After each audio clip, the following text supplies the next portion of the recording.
that. It's that time. It's 2 o'clock. Okay. Cool. Let me get back to you then.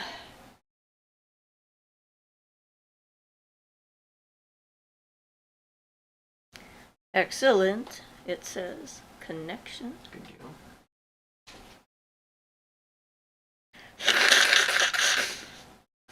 All right. Here we are.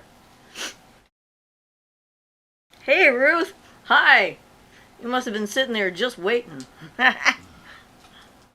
Number 1. Awesome. How are you doing today, Ruth?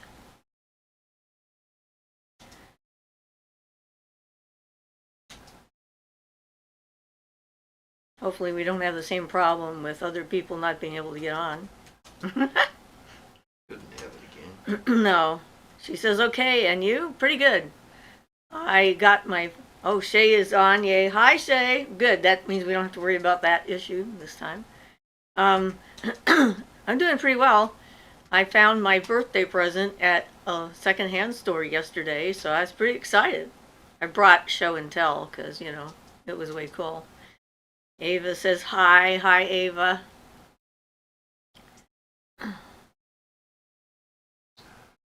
Some more people have shown up. Yeah, it was way cool. I was trying to find a new outfit, but I got something else instead. Iwi says hello. Hi, Iwi. Darian says hello, you beautiful human beings. Thank you, Darian. It's always good to be beautiful human beings. The human part's the most important for me. I like being human. Not whatever else there might be out there, like sociopath and whatnot. She says, Siofra, you look beautiful and very regal. Thank you. I tried wearing a different shirt. Well, I wore for my birthday lunch at the sushi place, and it's this really bright, shiny orange silk shirt. And I turned on the camera, and I was strobing and turning red and black and all sorts of other colors. So I had to go and change my shirt. I was sad, but that's okay. It'd be way distracting. I can change it back. No, we're good the way we are. That was funny. Ruth laughs. Yes, it was very funny. Oh, dear for strobing. Oh, yeah, and it was like the camera went insane and just like ah. Yeah, long story, but it's an adjustment in our streaming program we need to make. Apparently. Angela says, blessings and hugs all. Hi, Angela. Thank you for joining us today. So, what I found, first, you've all met my dragon bracelet, which is this guy here. I've worn him several times. Let's get a good close-up of this gorgeous guy. See if I can get a closer view of him. And, you know, he's a pretty neat bracelet. And then I went and I looked in their cabinet of jewelry, and they had another version of the dragon bracelet. A little slightly smaller than the first one. So now I have one for each wrist, and I'm pretty awesome about that. It's like, yay, I've got dragons on both arms. Pictures don't do them justice watching it from this end. Yeah. They look much nicer than Angela they look on says, camera. oh, Shay, and Shay says, and there's Bridget in the background. Yes, since her day is coming up, I thought I'd bring her out here to say hi to everybody. And Angela says, he's so cute. What's his name? I didn't name him. But he's very particular about where he sits on my arm. And Shay says, your dragons are amazing. Jonathan says, hi. Hi, Jonathan. Angela says, now you need 2 names. And hi, Bridget. Yeah, I don't know. You know, it seems presumptuous for me to name the dragons. So we'll see if one of them names themselves or something. But I had a dragon ring and a feline ring that disappeared years ago that I got. One was new. The dragon ring was new, but the feline ring was an old ring, an antique. It had a black star sapphire in it. And I don't know where they ended up. they sort of vanished from the face of the earth. I keep expecting them to show back up again someday. I guess we'll see. But hey. And Angela says, "Hi, Bridget." Yeah, she's a pretty nice piece. I made her. She's one of my pieces, one of my beaded pieces. So I'll show her off a little bit. Yeah, it's all tiny little beads that I made. And I enjoyed doing it and learning a little bit about her and some of her symbols and stuff. So she has a sacred seabird here, and of course the snakes, which are one of her symbols too. So, and very sparkly blue sky.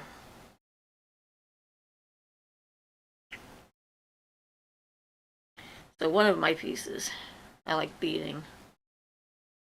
And I was looking at my past Facebook posts, and apparently I started the tree that I finished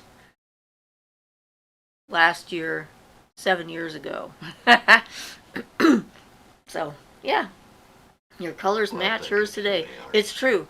Red and green definitely match her. At least this painting isn't going to take that long. It's taking me an inordinately long amount of time. Big learning curve for me. Well, as long as you're having fun. Seriously, as far as I'm concerned, that's the main point of doing art, is enjoyment, not torment. Yeah, I know.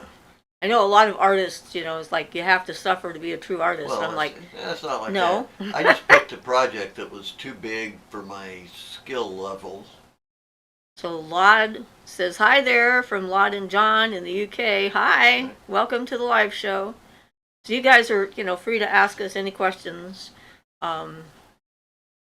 Actually, somebody put a comment on the last video and was talking about antihistamines, and it made me remember that you had that reaction with Benadryl and caffeine. Briefly, just for a short time period. Yeah, I would react to Benadryl with coffee, and it would made him feel he was really stoned and strange. He thought someone had spiked his coffee with acid.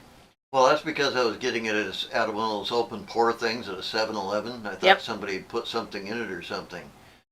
But that went away. Thankfully, it didn't last for long because I do plenty of coffee and Benadryl anymore. It doesn't bother Well, me. now it's okay because you're also eating. It was empty stomach was part of that, apparently.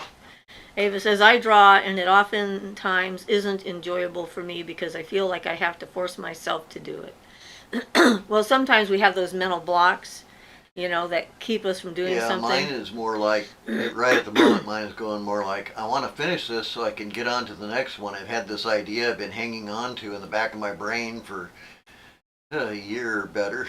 And you're like, get this done so I can try this other thing in my head. Something really super detailed to the extreme, and that's tedious. I still have fun, though. As long as I can listen to my music while I'm doing it. Jonathan says, "Your Bridget is beautiful. You're a talented artist.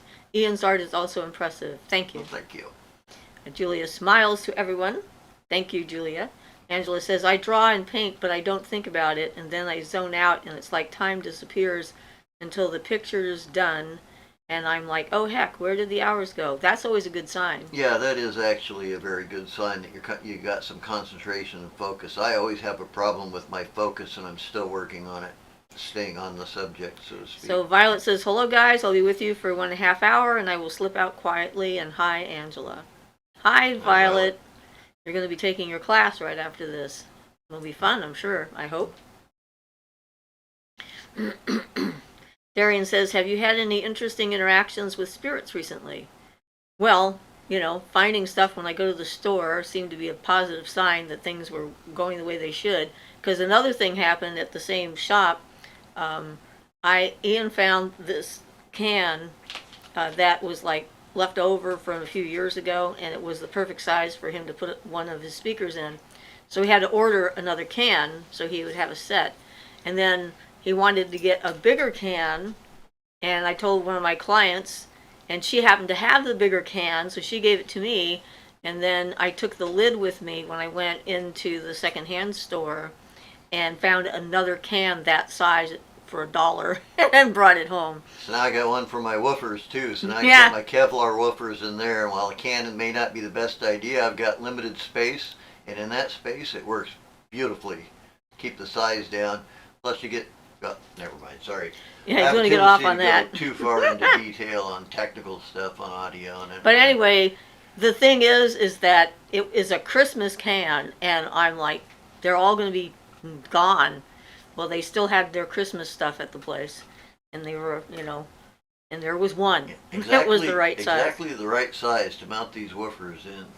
So when that kind of stuff happens, I consider that I'm in my groove, that I'm flowing in the right direction on my path, and I've had some interactions, but nothing that was like noteworthy in the sense that I needed to talk about it in particular. I saw somebody last night before I went to sleep, and I'm having interesting dreams, but some of them I'm not remembering. But the one with the hummingbirds I had last week was pretty cool, with a big ball of hummingbirds that no one else but me could see. I'm like, how can you not see that? Big, huge, giant ball of hummingbirds flying. You. It was a special dream.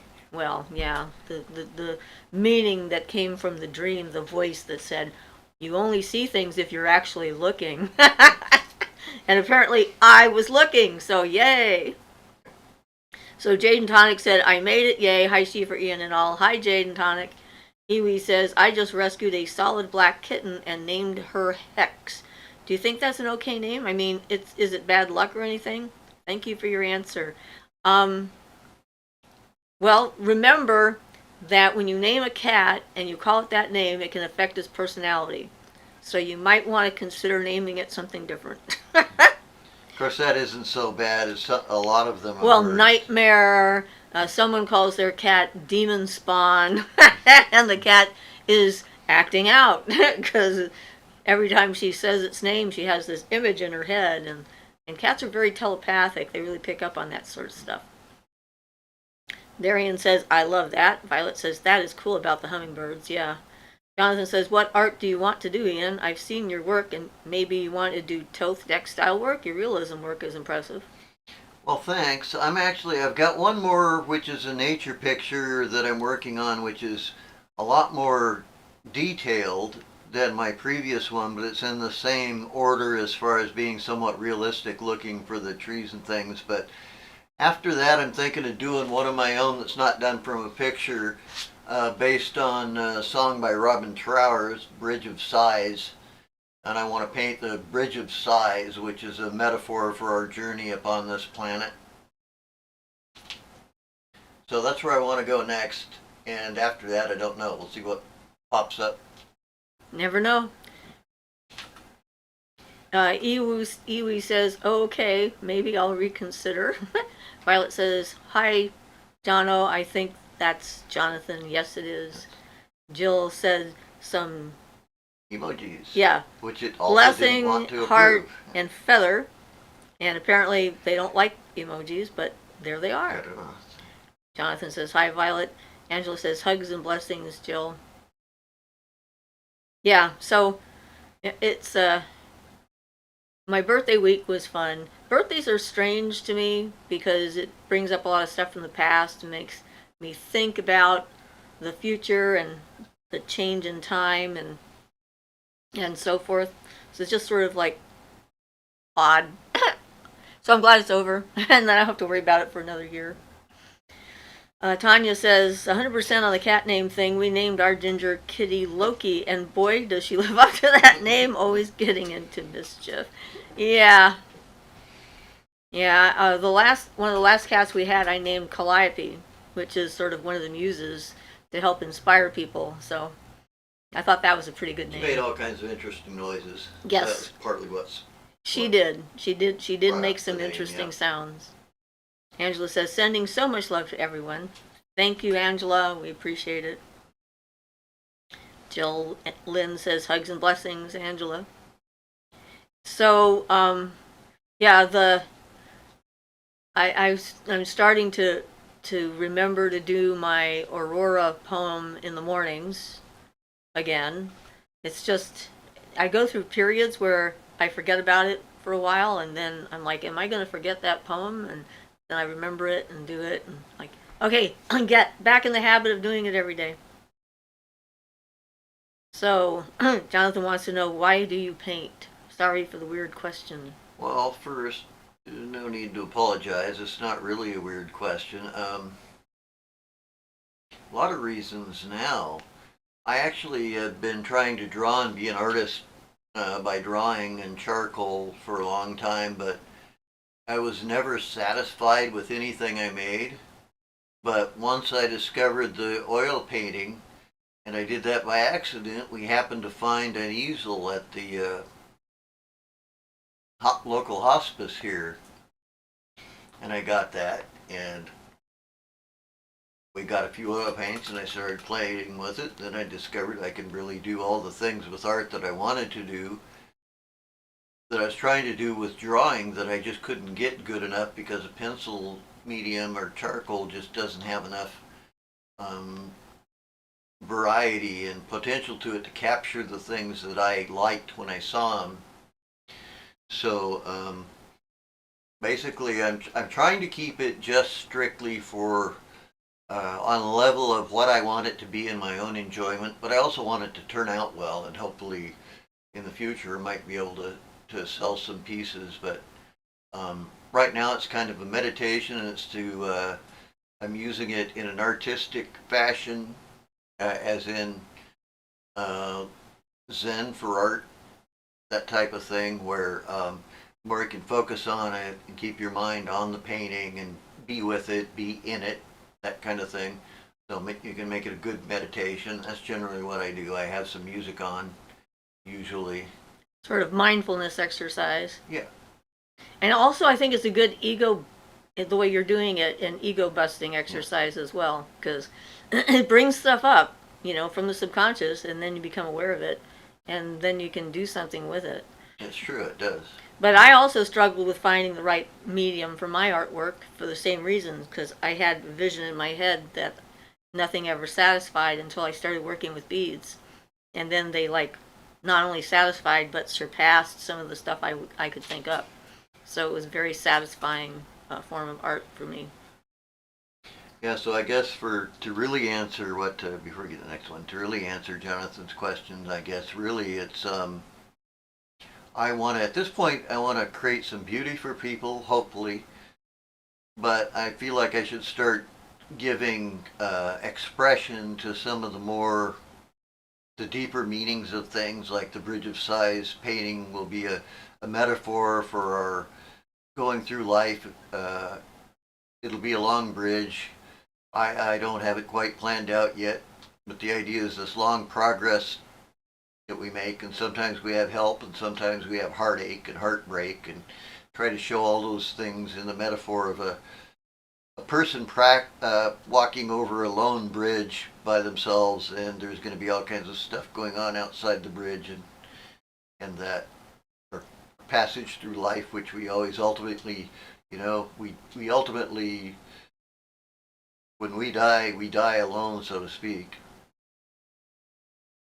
True enough. Well, unless it's a mass accident or something, but Well, you're still alone on the other side. Internally, we're so that kind of thing, and get a little more expression, help me express some of those things that I can't otherwise talk about fluently or express. Well, it helps you get in touch with your heart. Absolutely. Energy. So Angela says, the world needs more hugs, more cake, and more favorite treats. I manifest everyone their favorite treats and drinks. Well, cool. Thank you. Julia says, I have 3 standards for naming pets. 1, would you be okay with others hearing you call it? 2, do you really want to attract that kind of energy? And 3, like you said, the potential effect on the pet.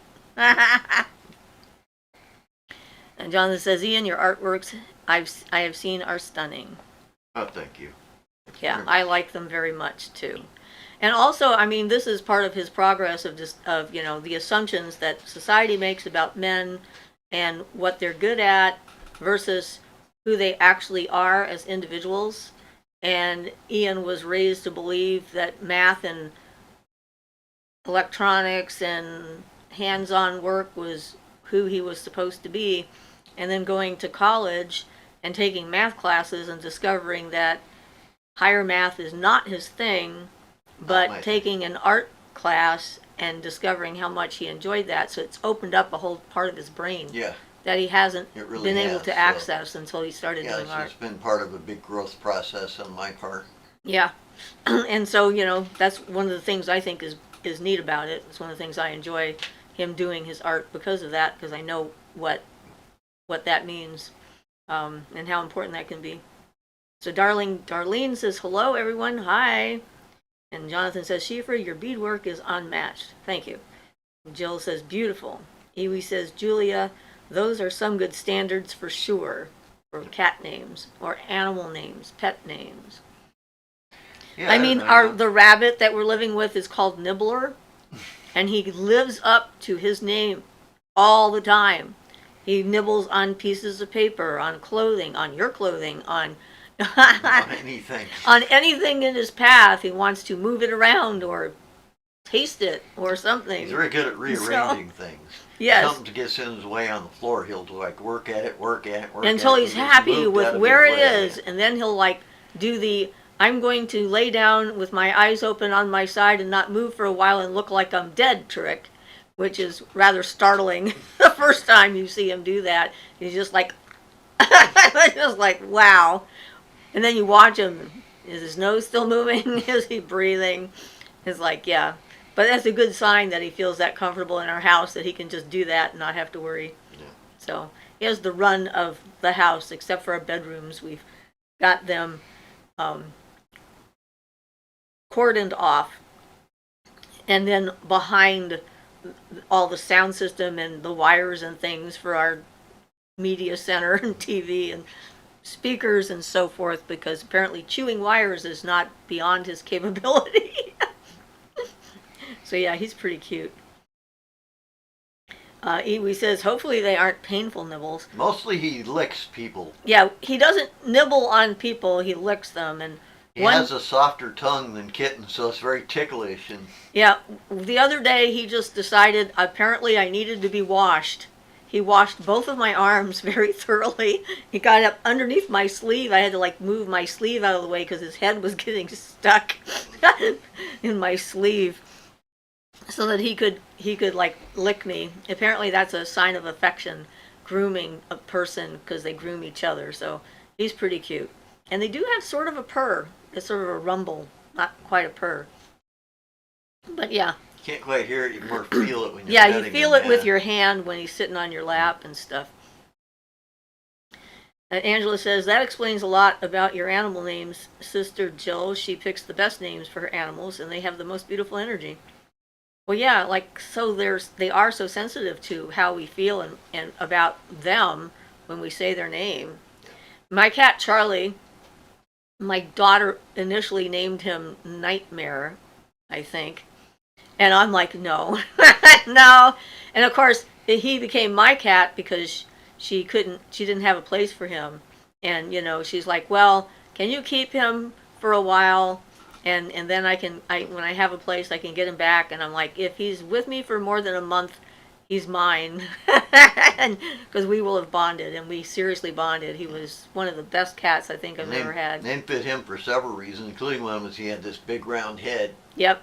And he had this brown undercoat, so he was called Charlie Brown. Sometimes Ian called him Chadwick, Chad, or Chaz, depending. Whatever. Or Sir Chadwick, or whatever, depending on the mood he perceived him to be in. Snooty. Yeah, which he wasn't really being, but that was one of our projections. But hey, they're an amazing animal to get to know. Lod says, we've just adopted a lovely black cat who needed a home. We named him Gino Rodolfino. He is lovely. Well, that sounds like an interesting name. It's very, what's the word, lyrical? Lyrical? Yeah. Anita says, hello all. I can't believe I made the live show. Well, welcome, Anita. This is where you can ask any question that's on your mind that relates to magic. Angela says, if he rubs his chin on you, he's claiming you as his own. Yeah. Jill says, thank you, Angela. Angela says, you're welcome. You're so welcome. Jonathan says, Siofra, do you think people less talented than you should attempt to deal with ghosts, or should we respectfully let the experts own the situation? That's a good question. I think that depends upon the level of expertise of the person who's doing it. Because there are any number of horror stories that begin with, I think I have a haunting, can you come and help me? And then a group comes in and like amps up the ante to the point where things are flying through the air and people have to leave their house. So whenever you're asking someone to come in and take care of a spirit that you think is in your way, it's a good idea to check their references or find out their approach. Find out something about him anyway, Yeah. yeah. Because when it comes to that kind of stuff, like with cats, we're talking about how important their name can be and how much it can imprint them. When it comes to spirit activity, that is like 100% more true. Because what people project onto the spirit can actually make things manifest that might not have happened. And so when I'm working with some people, there are certain people that I try to help, and then I figure out that there's nothing I can do because they are completely committed to the narrative they have in their head. And what they're looking for is not someone to help them, but for someone to confirm what they already know to be true.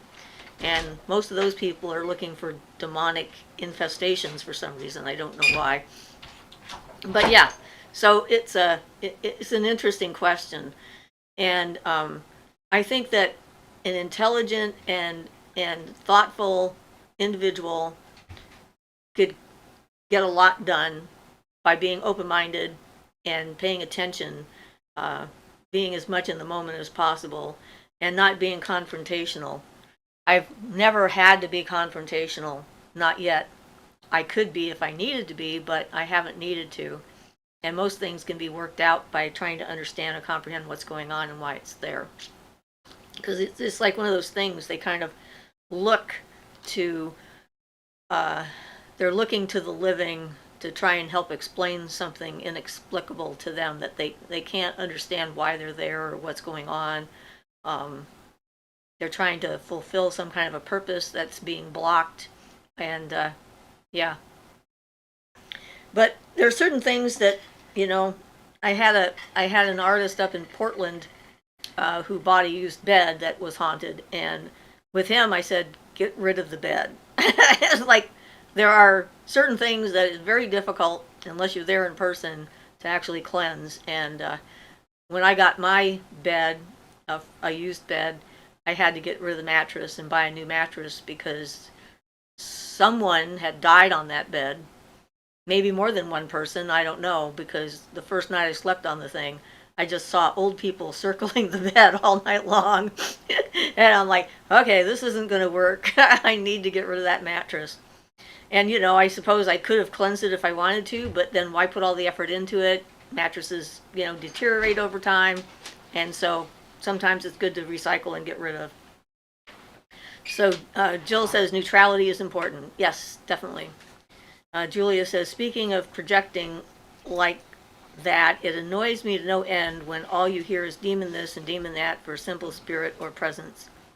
Well, yeah, it's like people are always looking for like the big bad. I don't know if it makes them feel more important that they're being targeted by some great evil, and that must mean that there's something special about them.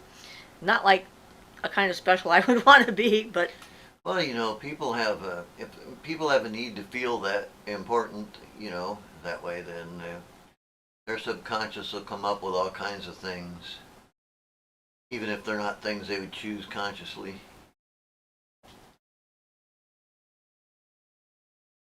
So Joy says, hello, I lost track of time, so missed a bit. A question about circles. When done, are you supposed to undraw it or cut it?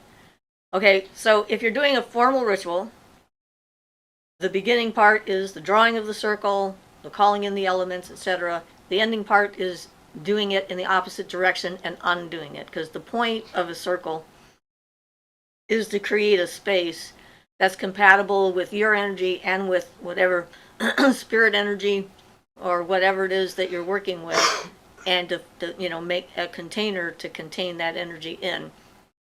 If you don't go through the process of undoing it, doesn't mean super bad things are going to happen, but it's harder for you to get back to your regular, ordinary way of thinking and ground yourself.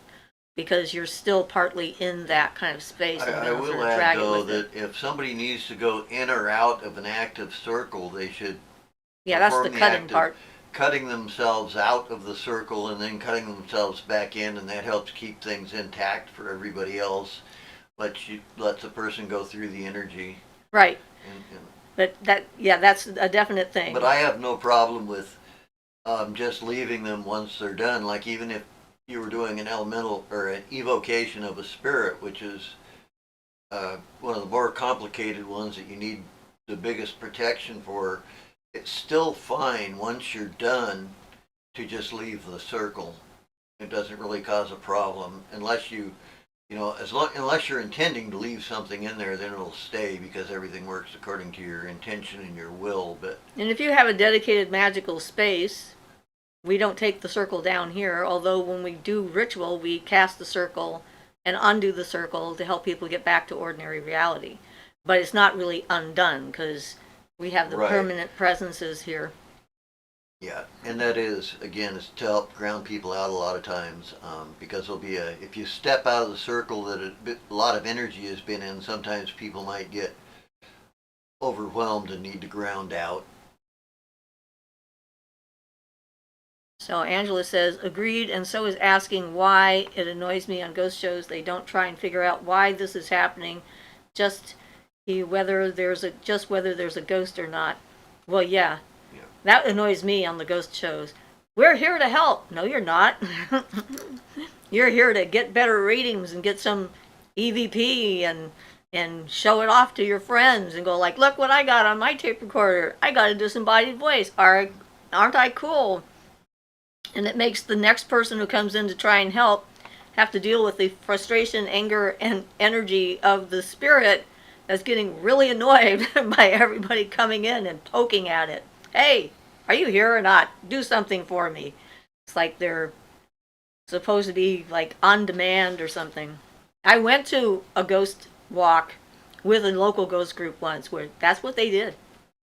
Expected to perform on demand. Yeah, she says, let's call so and so. He's like a cantankerous, sort of dirty old man who died in this hotel room years ago. And whenever we talk to him, he always comes.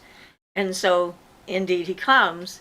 And then she said something that completely caught me and one of the women who was with me, who was going on some of my ghost hunts, by surprise, because she says, hey, any spirit here who wants to go home with anybody, you're free to go home with them. And I'm like, nope, I know you're not. I stated that pretty clearly. It's like, I'm sorry, you do not have permission to follow me home. Well, yeah, that's I'm like, sort of, what the heck is wrong with you? You don't do that. Issue.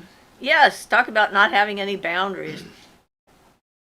So Jill agreed 100%. Angela says, if you're going to tell me there's a spirit doing stuff, the first thing I want to know is why. Yeah, and there's a lot of reasons. And most of them are pretty normal reasons that would happen to a person if they were in a situation they couldn't understand. Empathy goes a long way. Violet says, oh gosh, I do so very much hope it is not me falling into those terrible categories, but even if I am, it's okay. I know myself and I'm not into being important. I still stand by my incredible journey.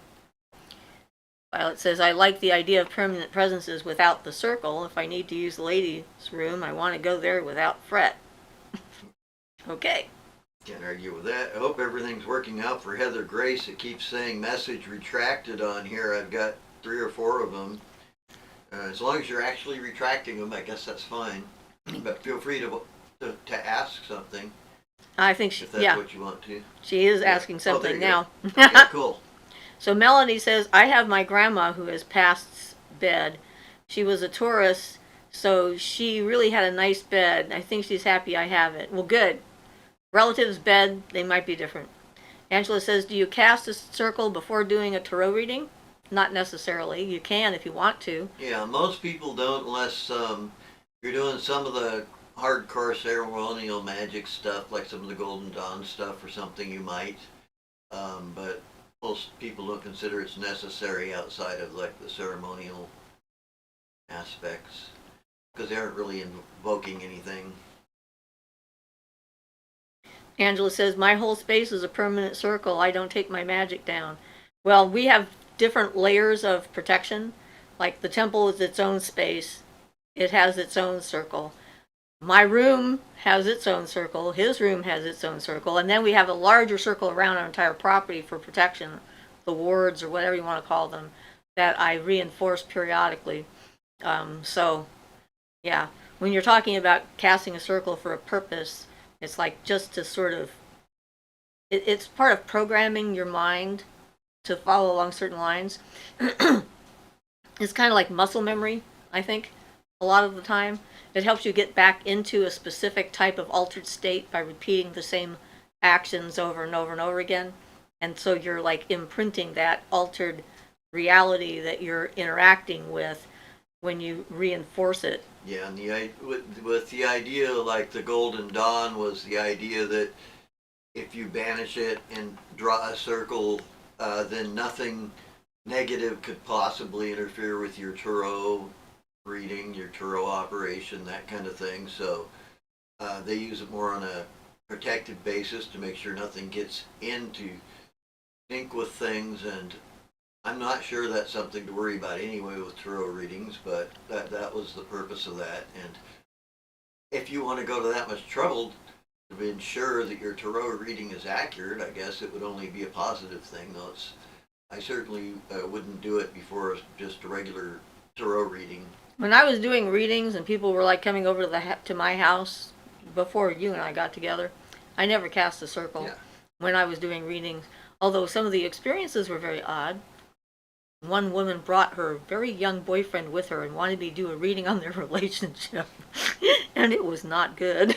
And I'm like... That's probably another thing. The whole Golden Dawn method, it takes you so long to go through it, and using the method of the Tree of Life references for the cards, it can be very slow and tedious, and it probably eliminates all the people who want a quick reading. So Angela says, or Violet says, I love that, Angela. And Angela says, Heather asked that, not me. Well, if I accidentally said, Angela, before do you cast a circle before doing a tarot reading, I apologize. But Angela did ask the whole spaces, made the comment about it being there. So, my bad. Joy says, so circle is not needed unless you're invoking something? Or trying to keep something out. Right. Or raising energy. It's not just invoking a spirit. You can use it as a container to raise energy so that it doesn't like leak out all over the place. I was at a harp concert with my mom down in Santa Cruz that we went to, and the harpist was raising energy for healing, and there was no energetic container anywhere in sight, and I could see the energy just sort of piddling off into the ether and not coalescing, and some people got an effect from it, but it was a pretty good example of one of the reasons for having an energetic container when you're raising specific energy for a specific purpose. And of course that includes keeping all people on the same. That guy was interesting. He charged a lot of money to play the harp for your pet and heal them. I was looking at his price list and I'm like, wow, I would play for pets too. That's pretty lucrative. But anyway, yeah, everyone's different, what works for them. Jonathan says, great topic. I do circle every night, but my circle is to keep out demons and other nasties, not even ghosts, which I'm comfortable with, but only because of unfamiliarity, not because ghosts are bad. Well, yeah, it can be sort of a shock to discover that there is something else that you can't see that's actually there in the room with you that you can feel with some of your other senses. Some people have a big whack in the head from that. Angela says, I consecrate decks to my matrons, patrons, and ancestors as soon as I get them, and each deck gets a protection spell done. I use guard cards flipped face up to help deflect energy after each read. It's one of the reasons why people often keep their cards in silk, because the cards develop a charge, and silk helps to keep the charge in place, and keeps the casual person from picking them up and starting to go through your deck, try and play hearts or something. Well, yeah, you don't want that. Yeah. Especially old tarot decks that are passed on from people who really knew how to use them can be much easier to use. So Violet says, laugh out loud, not good on the couple reading. Oh no, and she did not like my reading at all, and I was very happy that she left. Yeah. And I'm like, because when you're doing a reading, one of the commitments that you make is to tell the truth. You tell what you see. You're not allowed to like change what you see. You can change how you say what you see, but if you're going to be a good reader, you have to actually be truthful about what the cards are telling you. And I've done some readings that have freaked people out. But one woman who bought me a deck of cards on the condition that I learn how to use them and do a reading for her, when she came and I did a reading for her, she was like, how did you know about this guy I just met who sent me a letter? And I'm like, it's just right there. I'm sorry. I don't understand. Why are you asking these questions? So yeah, it's just one of those things. Julia says, also, when I do work inside a circle, it can help the energy build till you let the circle go and send it out with a bit more oomph, like a magic slingshot. Yeah. And that's what the cone of power and the sending of the energy at the end of a ritual is all about, where everybody, starts yelling and screaming and really building that up and then going, like that. And then everybody stops and drops and starts to like, let go of it. Let it go. Let it go to the universe and do its thing, and don't keep any of it back. So, Angela says, I can imagine how bad that couple's reading was. Oh, I felt really sorry for the young man who was there in my house at the time. Yeah, his energy was definitely very uncomfortable, and I'm like, yeah, what I'm seeing here is this woman is selfish, self-centered. This is not going to work out. She's controlling. She's like all this other stuff. It's like, So, anyway, so Jonathan says, Ian and Siofra, what protection do you do every night? Well, we have them already in place. I reinforce them. I will often cast my circle in my room and call in the elements, and then after I'm finished getting that together, and I do the spirit above and below and create a sphere, and then I'll go and I'll push the sphere out to the edges of our property and just expand it so that it's just there as a protection while we sleep, especially. And then Garuda comes and hovers over our house periodically. Sometimes I do the Garuda chant he gave us. It just really depends on what's going on. Generally, I don't have anything specific I do, and most of the time I don't need to worry about it because the bedroom and stuff has gotten built up as a circle on its own just by having used it enough for that, and we've got a protection wire around our beds sent to ground through a athame and some other things that are just in place and just work. So I generally don't have any issues. I don't get attacked by anything at this point anymore. Sometimes I can be sensitive to thought forms from people I know or family, people I'm close to, things like that. But generally, I don't need to worry about it too much at all anymore. Though I had to do a lot at first. I did a couple of years of constant banishings with the LBRP, like twice a day for every day for 2 or 3 years, something like that. So Violet says, bye. She starts early this week. Bye, Violet. Joy says, but isn't undrawing a circle kind of a lengthy process if you have to do it 3 times? Don't you lose the oomph doing that? Well, first of all, the reason you draw a circle 3 times needs to be understood. When you're drawing the circle, you're drawing it first in the physical plane, then you're drawing it in the astral plane, and then you're drawing it in the mental plane. So you're going to undraw it. You have to start with the mental plane and undo that, undo the astral plane, and then undo the physical plane. And the point is to get rid of the oomph. I mean, that's sort of the whole point of undoing the circle after a ritual is to be able to come back to regular reality. So like you were in a spaceship and you had like different kinds of aliens that lived in different sections of the ship. And in between the sections, there would be an airlock that would have a safety mechanism so that you could go in there and adjust to the atmosphere you were going to enter or a side for you and a side for the other alien or whatever to get in there. And so then you could communicate. So when you went back, you would have to like make sure you didn't bring the stuff back with you, and same with the alien, because it'd be poisonous, toxic atmosphere. If you want to think of it that way, it makes it easier to visualize what I mean by what I'm saying. It's like you're creating a reality, and I mean, I have my own personal circle that's around my aura and so forth. That's with me all the time. That never leaves. Plus, which, depending on what you're doing, a single circle may suffice without worrying about the three-plane thing. It all depends on how important the ritual is and how much energy you want to put into it. Of course, you get a lot stronger circle by doing it on the three planes. But that's the reason for specifying that, is because most of the books don't talk about why you're casting the circle times 3. They just say to do it. And so I don't see the point of just doing it 3 times unless you're doing it on different planes. Right, for it's like then you're actually, you're succeeding. Yeah, it's a whole different usually, energy. I prefer to go usually from mental down to astral and then to physical. Try to manifest it down like that, and then during the physical one, get it as physically close to being an actual visible circle as possible, which, of course, never actually attained, but the idea, bringing it down and really making it solid. I want a circle so solid people can bounce off it.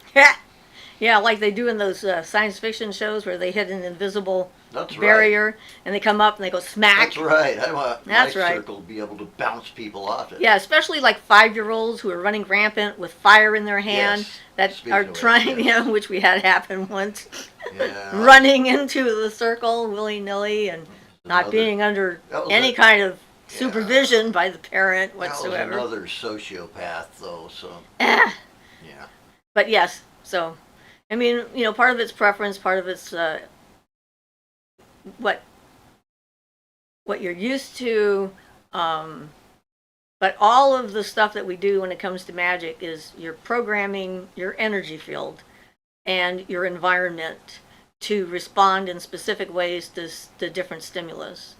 And so the more you understand what you're doing and why you're doing it, the more accurately you can create the right atmosphere for what you're looking for. Yeah, so exactly. And in the video I just did on altered states, I talked about how I change my energy depending on what stones I hold or wear or sleep with or tools that I have around me. And that's sort of the same kind of thing. It's like it's a different version of that. Like the planetary wands that I've created, when I need to get in tune with that specific energy, I just have to grab the wand. And then all the things that I did in order to get in touch with that sphere come back. And the energy I've put into that is there and available. And it sort of programs my energy to be compatible with that sphere for the time that I'm working with it. So the ultimate control over your own energy, I think, is the goal. Really. So, anyway, Angela said, see you, Violet. Like all things, practice makes perfect. That is, yes, true. The more times you repeat it, the better you get. Joy says, I'm not going to invoke anyone for a while. May just need to build energy. Yeah, well, whatever feels good. And so we all go through different phases and everything, so there's no wrong thing when it comes to that. Heather says, do you have a recommendation on astrology magic? Not really, because I'm not much into astrology. I'm into planetary magic, but that's not the same thing as astrology. So I don't know enough about astrology to do magic with it. Astrology's got too much math for me. Yeah. I like the idea, but I'm so bad at math that I hate trying to do astrology, so I don't do it. Joy says, although during the last few months while I pondered if something was ethical or not, they happened before I even sat down to do anything. Oh, it's always nice when the universe sort of responds without any prompting on your part. Yes, it is. Yep. Kind of like giving me another dragon. Of course, you have to watch out, because you might complain that the next thing that's going to happen is your airbed is going to explode. Oh, yes, the famous airbed explosion. Don't make statements to the universe. When I find myself saying something like, I would never, I stop right there and go like, okay, sorry, universe. I'm sure that there is a set of circumstances that you could create in my life that would bring me to the point where I might do something like that. So I take that back, and I'd rather say I would hope I would never, Yep. because the universe is very tricky sometimes. So yeah, and it's trying to get back in touch with like my community, like the secondhand stores, since COVID. Like I'm just starting to get back into that energy so that the secondhand stores will put things in my path that I want. So I saw the birthday present as a very good sign that I'm starting to get back into that particular groove. So I might find some cool stuff in the future, but anyway. Angela says, I like how the process sometimes changes during magic to when you do stuff for a while, you find some new little thing to fit. That's called paying attention. Yeah, you can get, some of these things can get pretty deep when you start doing it. Some of these things over and over, like the lesser banishing ritual, you find that you find more and more details and things in it. You learn a lot of esoteric details that you didn't really comprehend before you practiced it enough.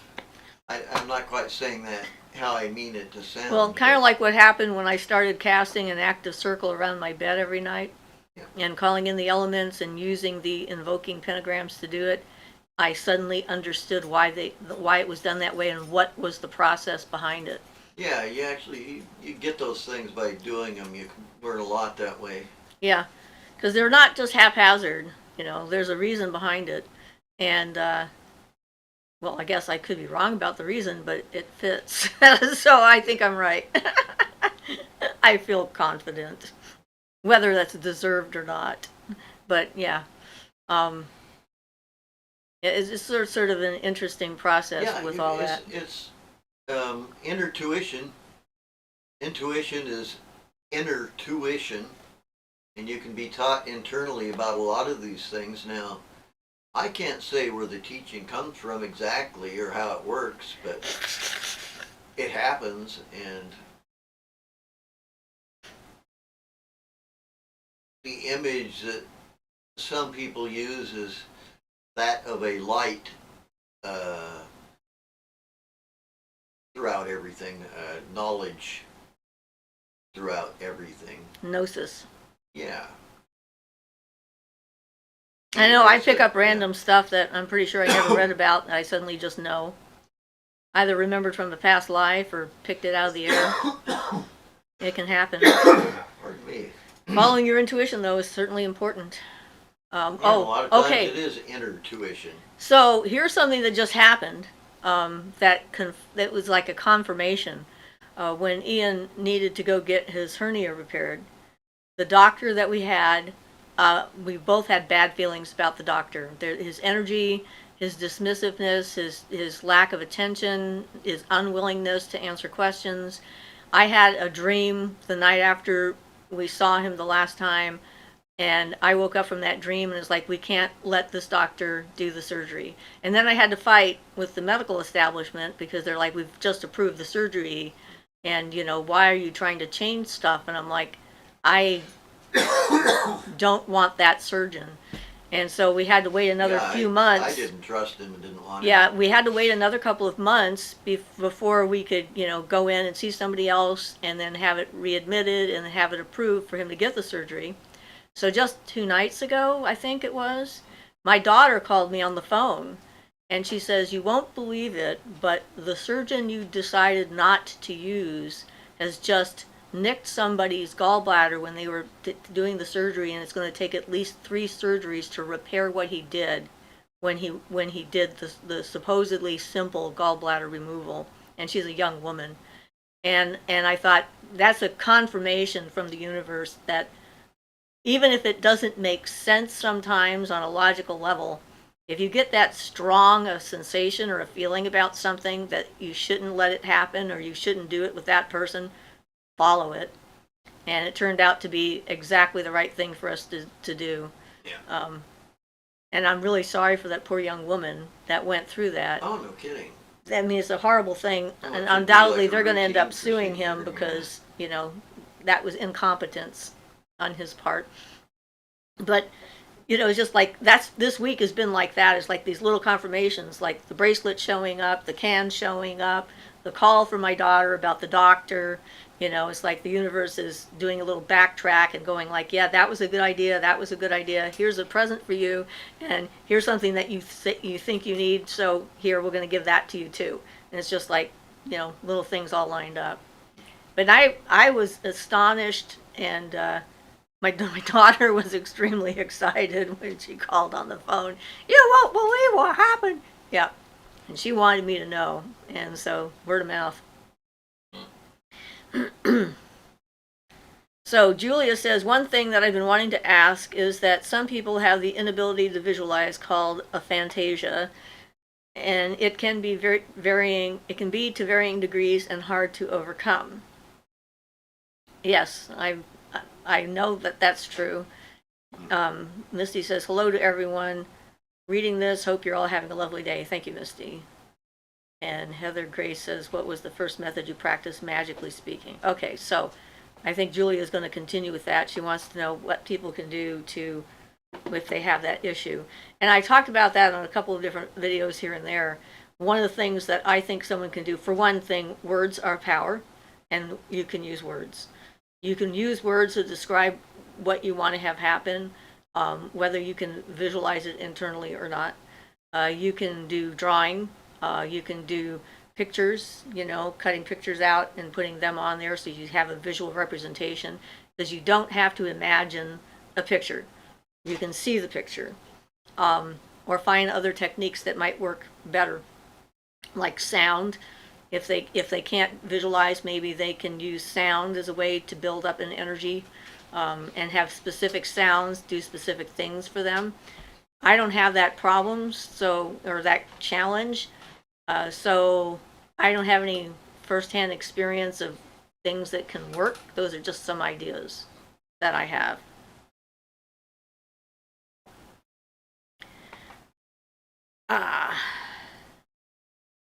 Julia says, yes, I do want that. Thank you.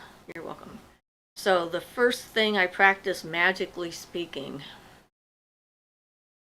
Well, the first spell I knew I was doing was the broom spell. I read about in Bonowitz's book, Real Magic, and I did that because there was a weird guy in our house and I didn't want him to be there. So I grabbed the kitchen broom and put it in the corner of the room he was sitting in, and within 5 minutes, even maybe less, he became incredibly paranoid, was sure that we were narcs and that the place was being surrounded by cops and he had to get out. So it worked. But I've done lots of other things that I didn't necessarily think of like that. I mean, okay, so prior to that, my mother had a friend who lived on like the 17th floor of a high-rise apartment building, and she had a bee get into her building and climb into her ear and sting her. She was convinced that some demonic force was after her. She asked me to do protection for her. So I did an invisibility protection. And while I was doing it and making her environment invisible to the other side, I realized that leaving a gap, a hole of invisibility, would be like a target, because then something would go like, why can't I see in there? So then I created a series of astral mirrors to reflect the other apartments around her and above her and below her into her space, so anybody who was looking there wouldn't see what was there, but would see other people and other places and not know it was invisible. So I did that, and I would consider that that would be a magical operation that just sort of came to me on the fly. There are probably some others that I did when I was younger too that I never thought about as, you know, it's like I always knew I was a witch, so I was constantly doing witchy things, especially out in the woods, talking to spirit beings and you know, fairies and angels and so forth, and seeing things and having premonitions and whatnot. But yeah, I guess that would be sort of one. Please excuse all my coughing. My allergies are acting up. I have an extra lozenge over here if you want one. Maybe I will in a minute. Well, here, Um, in case you decide you want it, you have it, because I still have one left. Because I've been doing a lot of so- coughing too with my allergies. About what Julia said, also recommended as far as the difficulty to visualize would be Barden's exercise, because his first couple chapters of his first book are all about visualizing and controlling your thoughts, creating mental silence. Visualizing can start by being as simple as visualizing just a color. I think that these people who have that particular condition can't see anything, Yeah, even I in their can't- well, dreams. I'm, I don't know what to say about that since I Right. haven't experienced that. And Yep. I don't know anybody who has. I've read about it, but But, I don't know how much that has to do with the fire element, because somebody who lacks the fire element will not have an ability to visualize. And that, if it's due to lack of the fire element, is correctable right. through the exercises. And like my granddaughter thought that she had that, and then she saw a deer get hit by a truck right in front of her, and then she could see that quite clearly in her mind and in her dreams.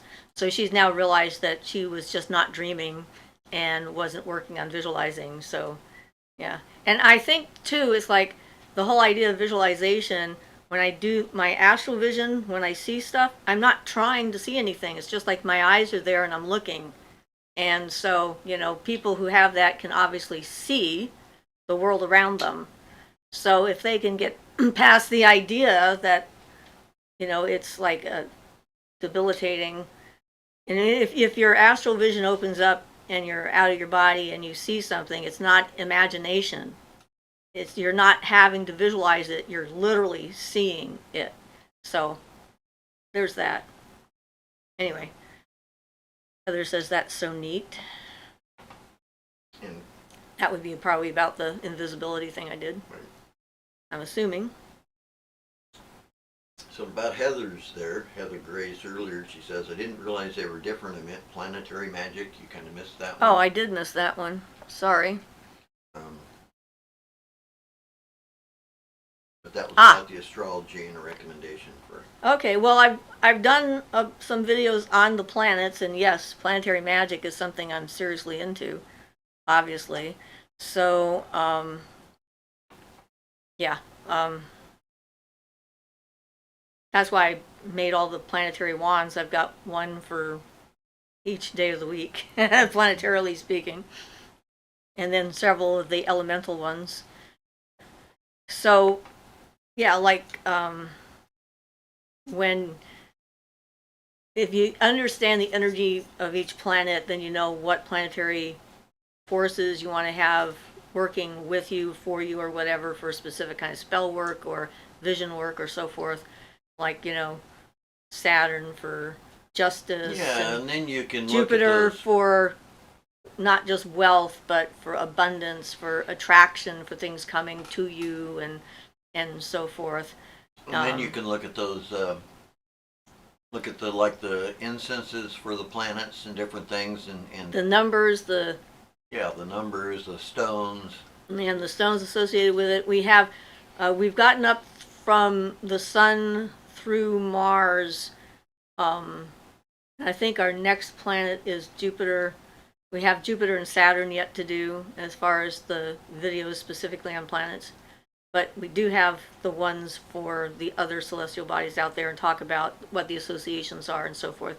And it's those associations that help to trigger your energy to be in to the right space and frame of mind, or let them know you need some assistance, that you're drawing on that energy that they have. There's a lot of planetary healing stuff that you can do. Each planetary body has a different energy that can help with different kinds of healing. But yeah. So we just had a new moon, and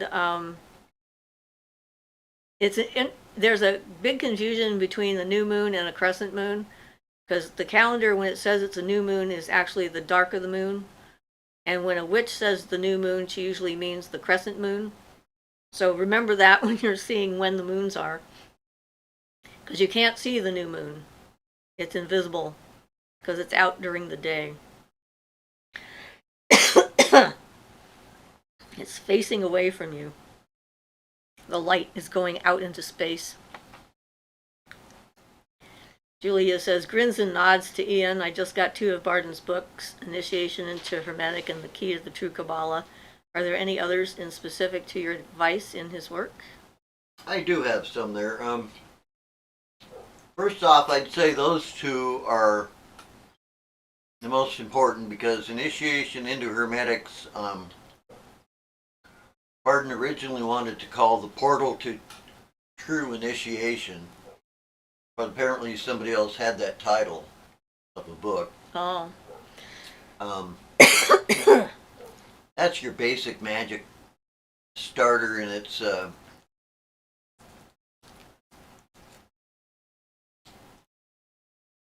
magical training book.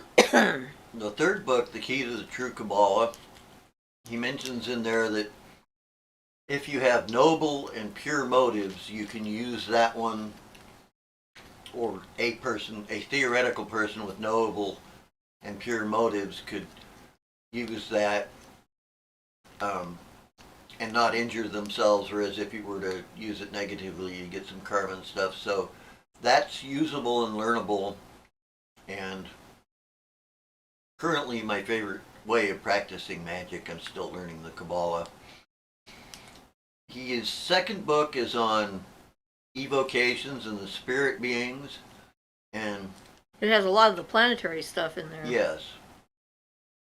If you're going to work with the planetary stuff and the spirit beings, I'd recommend his 2nd book, which is The Practice of Magical Evocation. Also, if you're interested, his was more or less an autobiography, in my opinion. Frabato is given as a fiction book. It was in outline. His secretary filled it in after Barden died. So she filled in the outline, but basically the techniques and things in it are accurate. And there was another book published by Dr. M.K. and Dr. Lumir Barden, both of students of his, and Lumir Barden was his son, who directly experienced everything their father could do, and they've got a one out called Memories of Franz Barden, which gives a lot of pictures of him and is interesting as giving an external point of view. It tells a lot of Barden, about Barden from his son's point of view, what he was like as his son was growing up and things like that. So it's interesting for an outside perspective on that also. But those 2 books are probably the most important, and probably if you don't feel like you have the skills to do an evocation to start with, I'd probably try to work through his 1st book and then worry about the 2nd one after that, because it calls upon a lot of the skills you learn in the 1st book. But if you have enough of the skills to do an evocation, then you could start with that one. It's very useful. It gives more spirit beings, seals and sigils, and it also has all the planetary incenses and... Yes, planetary incenses, metals for the planets, things like that, so you choose proper metal to make a talisman out of or something like that.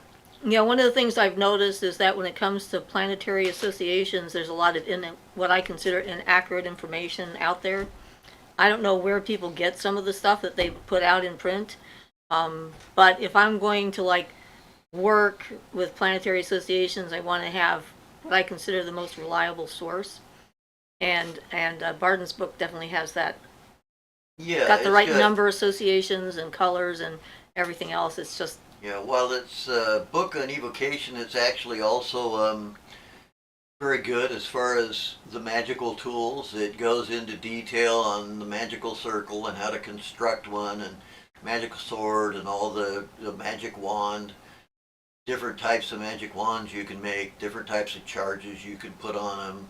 He lists 10 different ways of charging magic wands, things like that. So there's a lot of good related ceremonial magic information in there. I guess that's about all I have to say about that. There are a couple of other little books published which are interesting about Barden. And of course, there's the haters. There's always the haters. Yeah. He planned on writing 2 more books after this, which I understand that the 5th one he planned to be alchemy, which I found was interesting. He started on the 4th book, but we got about 1 short chapter, and it's in the back of Frabato, I think. It's in the back of one of these.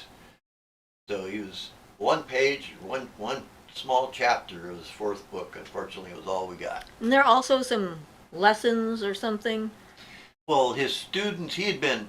The students put Yeah, together. he'd been giving his students lessons for years before he wrote the books. So there are some lessons that they have printed out and things that came from him, yeah. So there's extraneous material available out there.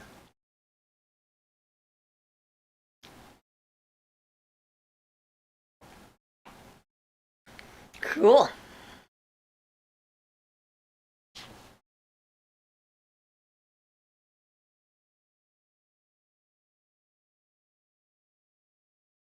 Or we're waiting for more questions. I'm sure they're coming. Yep. Julia says, yes, I remember seeing those books on my searches. Great. Yeah, the other books about him, like the Memories of Franz Barden and that, are relatively small books, and they don't have the cost that his 3 main books do.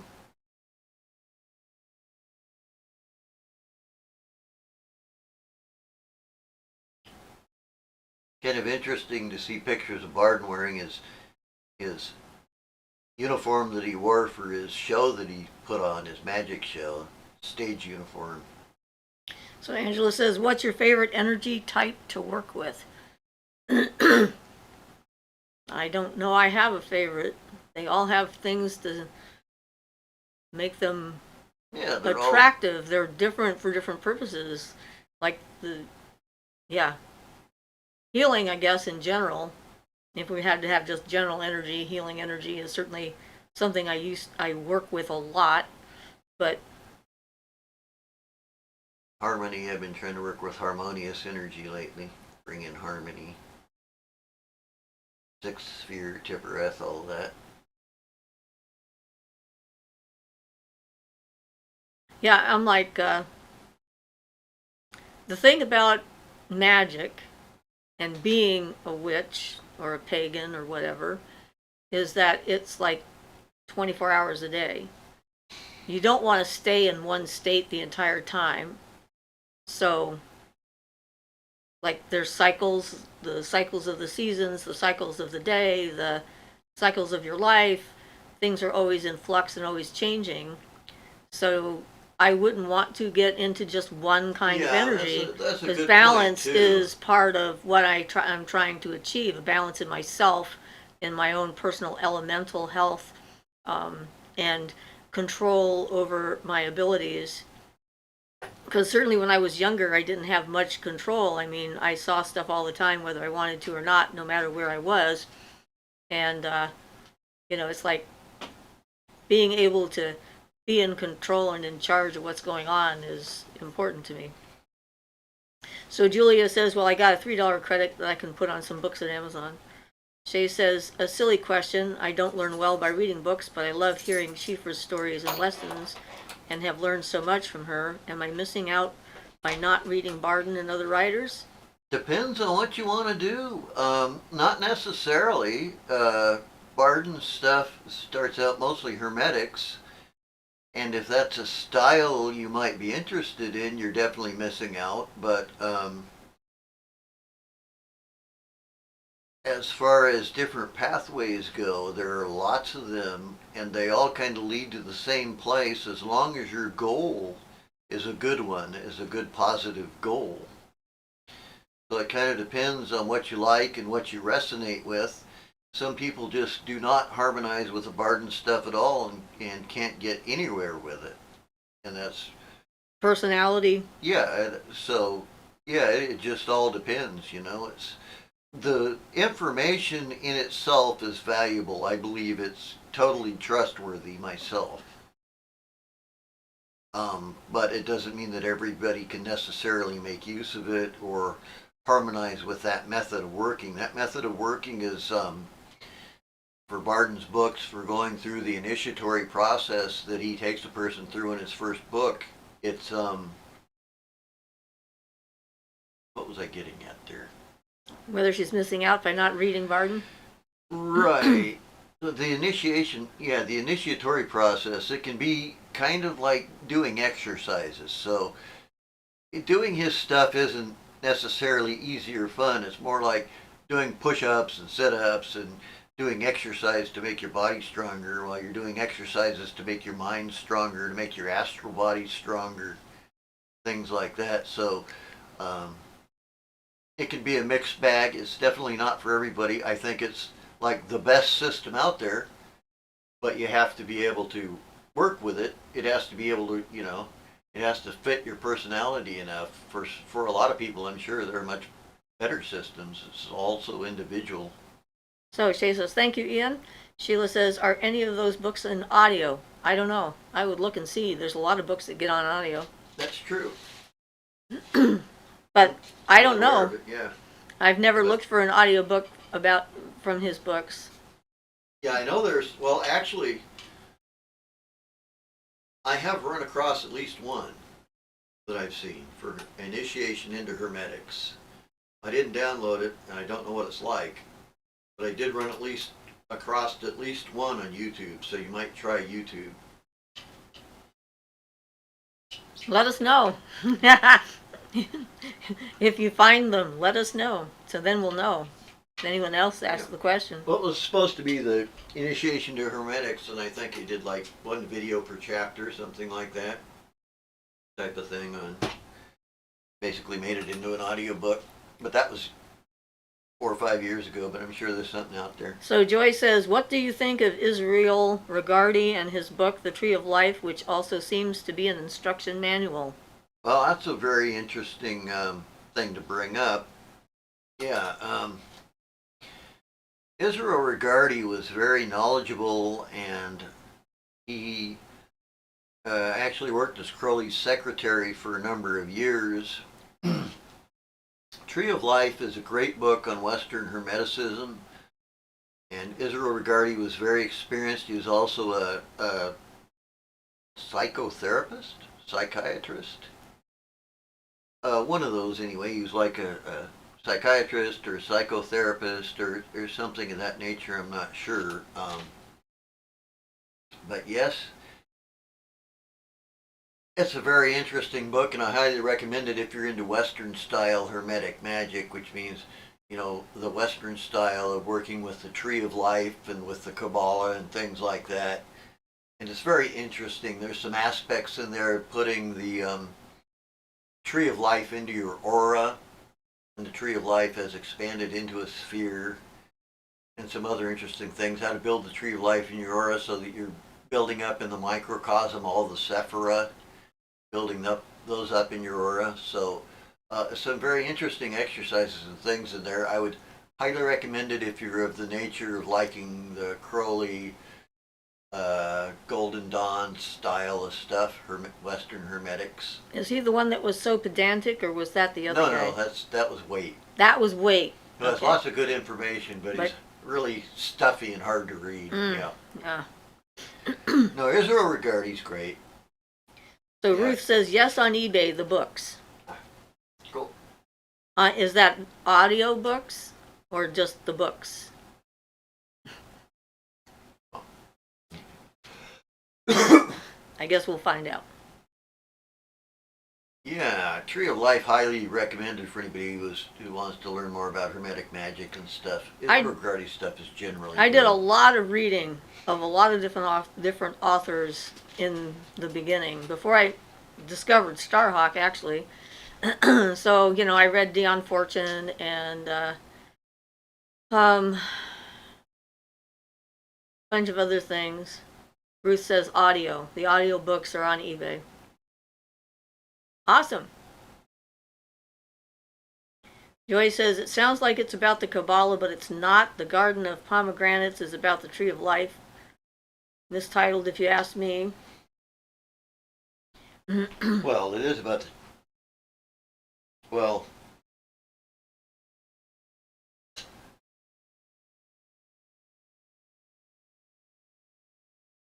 I think I'll not go too far with that, but what Barden talks about as Kabbalah is quite a bit different from what most of the Western people talk about as Kabbalah. And Kabbalah, in that sense that you're referring to there, um, I don't find very useful. It's interesting. It's interesting to use it as a filing cabinet type of thing, but I agree. But it is considered in Western Hermetics, the Tree of Life is considered part of the, the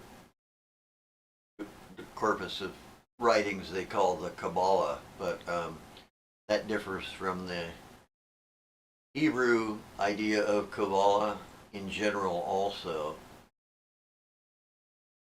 So in that sense, it is kind of mistitled.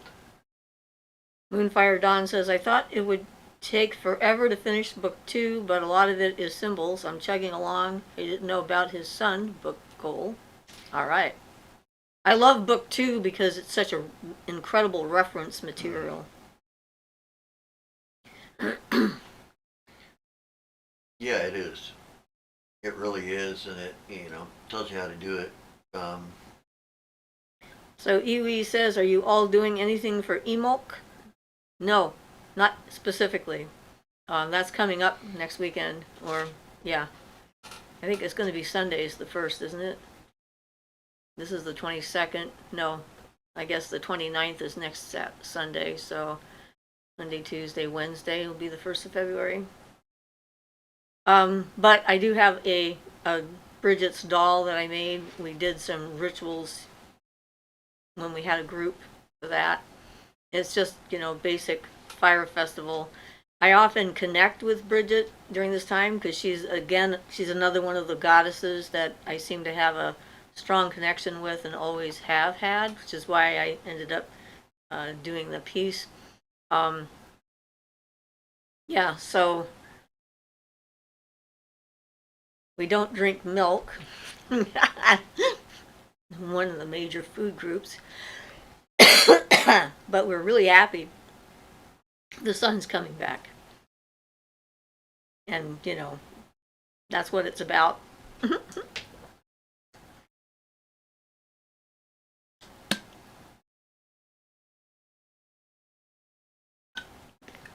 So yeah, there's lots of interesting information out there actually about Barden now, because there's a hardcore group of students. You can get a hold of their stuff, and somewhere on YouTube, at least it used to be posted, there was actually an interview with Franz Barden's son. He was still alive as of a few years back. He was very aged, but he was still alive, and a guy by the name of Martin Falks did an interview with him. So there's a certain amount of his presence on the internet, Barden's actual son, and he was into the magic. And the book Memories of Barden was written by 2 doctors, Dr. M.K. and his son, Lumir Barden, also became a doctor. And we do have videos on the different holidays, so there is a video about Emolk on our channel. So you can look up the Sabbats and might give you some ideas of things that you would like to do. We're not so much into the focus celebration kind of stuff at this point. We tried that more for when we were doing group work. But Right, and I always hosted a Beltane ritual every year, and I'm thinking I'm not doing that again because it's a lot of energy to put into it, and you don't seem to get much support for doing it. So, but hey, I have many, many years under my belt of doing things for each of the holidays. I might take a ritual bath or something. I don't know. See what happens. Maybe Bridget will come and visit me. Maybe she'll inspire me to write a poem. She likes to inspire people. Shay says, thank you for another great live show. You're welcome. Iwi says, okay, I'll check out those videos too. Thanks for your answer. Yeah, I mean, I try to cover the bases because we're all in such different levels of experience and things that we've tried and ideas that we need and so forth. When we were planning rituals, we would often go through and read like a bunch of different books that have just rituals in them, like the Crystal Well. The Rites from the Crystal Well books have got a lot of great ideas for things to do and some good Yeah, language. those are older, but I really like the stuff that was in them. The way just in general, the language and the way it's set up. It's nice So Moonfire Dawn says Ray DeSoul is a student. His book has helped because if you have trouble visually, his book focuses on affirmation and self-hypnosis. Also found a Barden podcast. cool. Cool. It's nice that there's stuff out there. I'm really happy. Yeah, well, that's one of the nicest things. He's not like one of these legendary magicians here back in the past that nobody knows anything about. No one alive has met him. He's all Barden is all documented. You can look Yeah. back. This happened. This is history. This is the real deal. So that's kind of nice to have external confirmation from his students and his son and all that they actually knew him and that he could really do the things that are said that he does in bravado. Julia says, "Oh, awesome, Moonfire. Yes, good information. Thank you for sharing that with everybody." So sorry about, I don't want to get too Barden focused here, but that's my personal focus. So I have a tendency to get a little too wordy on the subject. So hopefully I won't get too one-sided here. Try to avoid doing that. That's okay. You have me as a balance. That's true. Since I learned all kinds of stuff before I ever even heard of Barden, so. Yes. And was not a hermeticist. Well, and like I was saying earlier, some people just are not going to harmonize with that method. It's like doing exercises. It's like you do your brain exercises this morning. Like exercising, it's like, gets to be work sometimes. You're supposed to find it fun, not make it tedious, but anyway. And Joyce says, "Thank you for all the information. Have a nice week, everybody." Yeah, we're getting close to the end of our show. Yep. So if anyone has any last second questions they need to ask, burning a hole in their brain. Thank you all for participating and helping us to make another nice live broadcast. We appreciate that. Yep, we really do. We appreciate all of you guys. So keep coming around and the new ones as well. It's like we try to have a safe community here to make it okay to ask whatever. Yeah. And we got rid of some of the people that were annoying, so thank goodness for that. Okay, guys. I guess blessed be everybody. Have yourselves a great week, and we'll see you next Sunday. If you have questions, you can send them to Siofrasmagicalcove@gmail.com. Or if you haven't already, you can do a friend's request for me on Siofra Bradigan's Facebook page. Please send me a personal note if you do that, because I've been getting so many scammers lately that I've been becoming reluctant to accept friends' requests. So, all right. Love you guys. Blessed be. Blessed be.